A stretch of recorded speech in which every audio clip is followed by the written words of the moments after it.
Dans ce journal, nous aurons deux invités. Le directeur national de la BCEAO, Jean-Baptiste Aman Aïaye. Avec lui, nous parlerons des dispositions prises par la Banque centrale dans le cadre de la lutte contre un commerce parallèle des billets de banque dans le district d'Abidjan. Deuxième invité, la directrice régionale Afrique de Transparency International avec Mme Chantal Ouimana. Il sera question des enjeux de la journée mondiale contre la corruption qui sera célébrée demain dimanche dans le monde entier.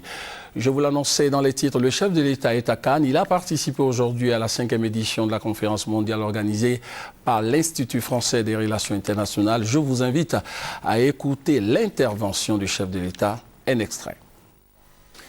Mesdames et messieurs, cette conférence intervient au moment où le monde entier vient d'apprendre le nom des dirigeants des deux superpuissances, avec la réélection du président Barack Obama aux États-Unis et la désignation de Xi Jinping au poste de secrétaire général du Parti communiste chinois. Alors, ces deux dirigeants dont les futures décisions prises au nom de leur pays, tant au niveau économique que des relations internationales, auront un impact significatif sur l'avenir de l'humanité.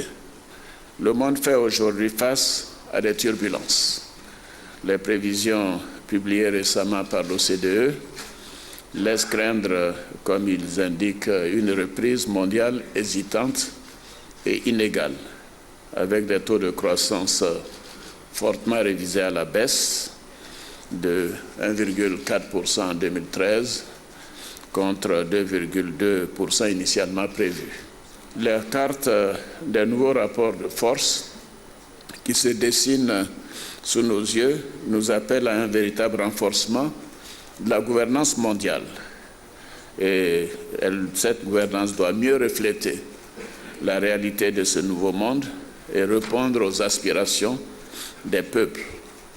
Une meilleure représentativité dans les instances internationales, y compris au sein du Conseil de sécurité des Nations Unies et des conseils d'administration du FMI et de la Banque mondiale, est nécessaire.